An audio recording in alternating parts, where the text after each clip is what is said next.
Hey guys, it's Victor Costa. How you doing? I hope you're doing well. Today I wanted to talk to you a little bit about injuries. A lot of people come to me and they say, hey Vic, I have this injury, what should I do for it? Or they send me an email and they say, I got an injury, I want to know what exercises to do and how I should recover from this injury.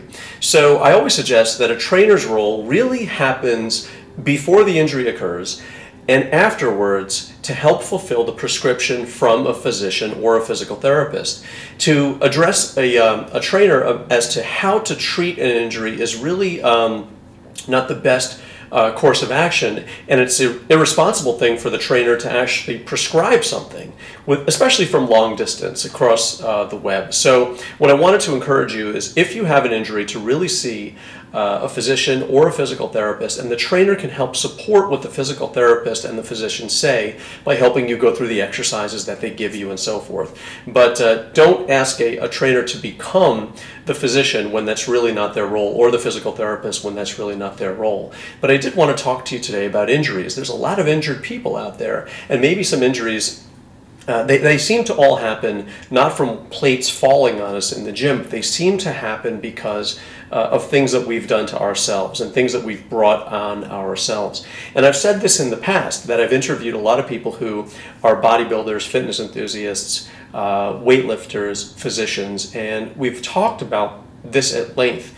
And I wanted to really talk to you about how people know that they're going to be injured prior to being injured. It seems to have this heads up. Your body gives you this heads up that things are going to actually happen.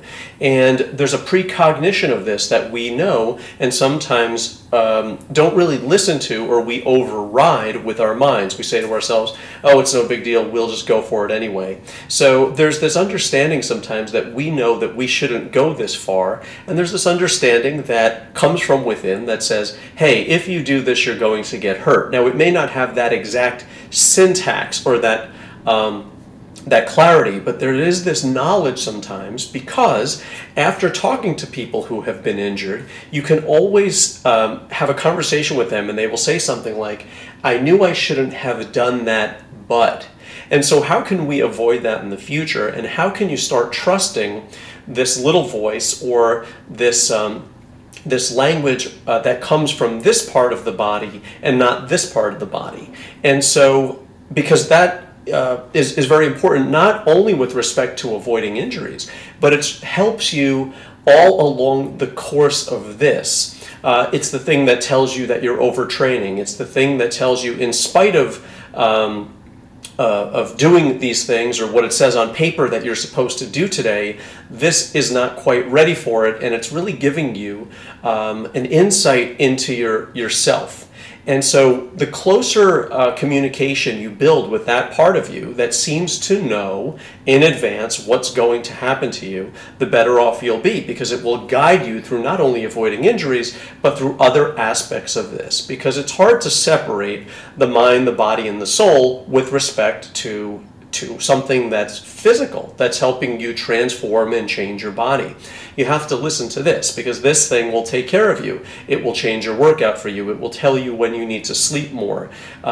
You can put all this stuff on paper, but there's no substitute for actually listening and getting in touch with that part of you that knows more than this. And so I think that really, when you're talking about injuries, the way to avoid them is to by connecting with that part of you that has this knowledge of taking care of you all along the way. And it's subtle, and it involves some trust in that voice. But there's been times when I've been training where that voice suggests to me, you are done. It's as simple as that. And I have a choice at that point whether or not to keep going, even though I may have 2 or 3 sets left for a particular body part. If I decide to override this, that doesn't necessarily mean my arms are going to fall off or I'm going to get hurt, but it already knows that I'm through. So why would I want to override that when I know that this is coming from a place of authenticity, even though this says I can continue to go. What I'm suggesting is the people that continuously listen to this not only avoid injuries, but they actually go a lot further with this. They're more in touch with themselves, they're more connected to what their bodies need. So the way to avoid injuries is to avoid them in advance by connecting with that part of you. And if you are on the road to recovery from an injury, what you want to do is obviously take it slow.